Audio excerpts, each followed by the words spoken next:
Hey, back again. What's up? Still chapter 12, still physical geography, really emphasizing what we got to see here in Europe. Hope you're getting this in your mind. This is why we're doing it 1,000 times. That rhymed. So, yeah, I should be a rapper. Um, anyway, pretty cool stuff. There'll be a quiz soon to follow over other parts of the physical geography of Europe. This whole week is physical geography. Chapter 12 is physical geography. We're hammering it into your brain, so you need to get it. Next week, come back from Thanksgiving. It's project time over human, like the human geography, culture, history, things of that nature. Then we come back after that for the stamp sheet over it, and that's what we're doing. Today's physical notes brought to you by Dr. Pepper. 23 calories.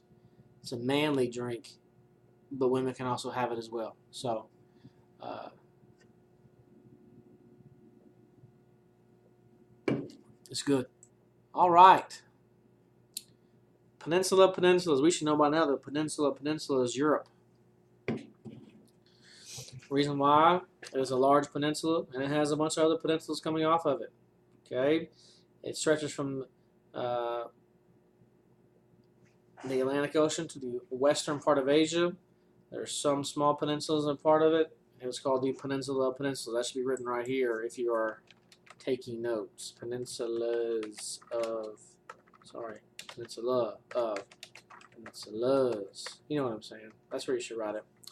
The way of life in Europe involves many bodies of water for both business and pleasure. The northern peninsulas, the Scandinavian is the first one, located in northern Europe, occupied by Norway and Sweden. Houses on Norway or in Norway are fjords. Right here should be fjords. That should be fjords. You should know by now it's a steep U-shaped valley created by glaciers filing through, and making those U-shaped valleys, and they're eventually filled with seawater.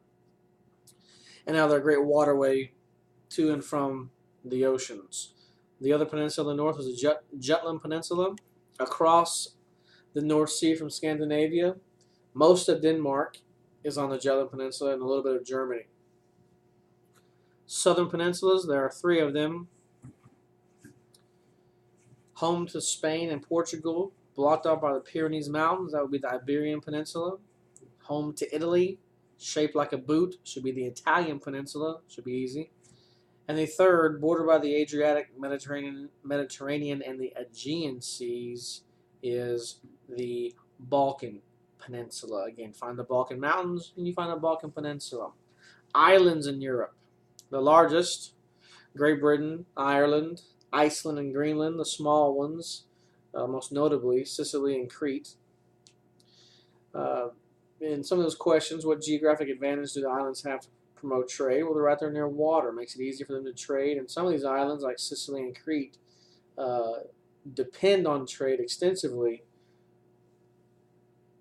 for survival because they don't have the ability or the land masses or anything like that to produce things they need to survive. So trade is of paramount importance in those guys. Mountains and uplands, they may be viewed as barriers because they separate groups of people.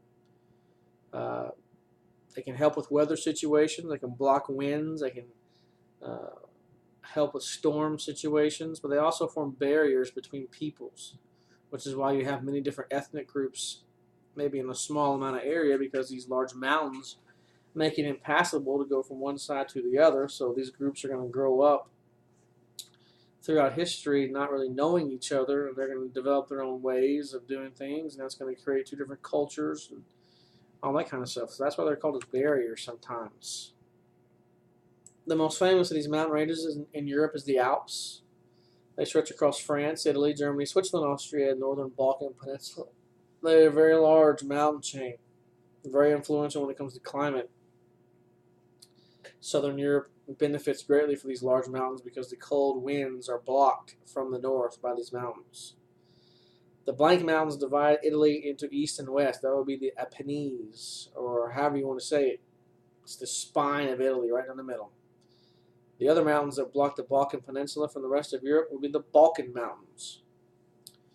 Uplands. Uplands and mountains are different. Mountains are very large. Uplands or hills are very, very small mountains. They contain mesas or high plateaus. Okay, they're kind of similar. The major one in the central plateau of Spain, the major one is the Meseta.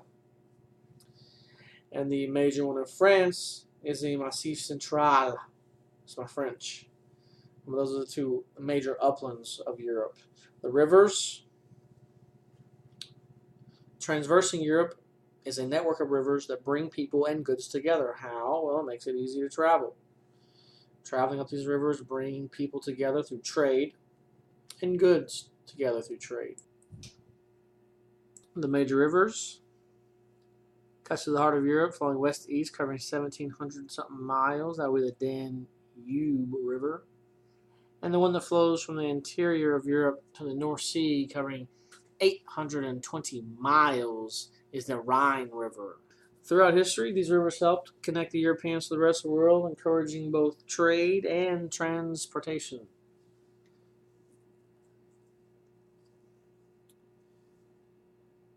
Roman number 4, the fertile plains. We all know by now the most fertile agricultural regions of the world and of Europe should be the northern European plain stretching across the northern part of Europe. Highly important, very important area. Europe has an abundant supply of two natural resources. Iron ore and coal. These resources made it really easy to produce steel. The Ruhr Valley in Germany and the Alsace-Lorraine region of France are known for their industry based on those two natural resources. What are some results of industrialization? Well, there's going to be a lot of positives. Economic benefits to the country, to people, with job creation and making new things to help make life a little bit easier. There's also negative results, pollution being the big one, both to the world and to humans if they're in these factories, especially back in the day with no kind of laws protecting them. That would be a negative. Energy, oil and gas found in the North Sea 1959. And then the amount of land that we use for farming, we should know by now, 33%.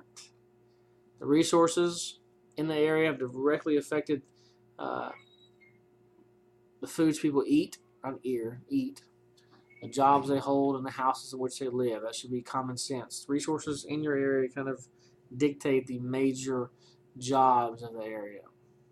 Okay, and also they tend to create differences amongst regions. Get this stuff down. Hey, there's section 2.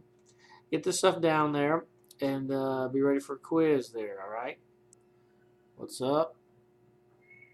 One more thing. Be ready for the quiz. It's on section 1. All the stuff up here. See y'all.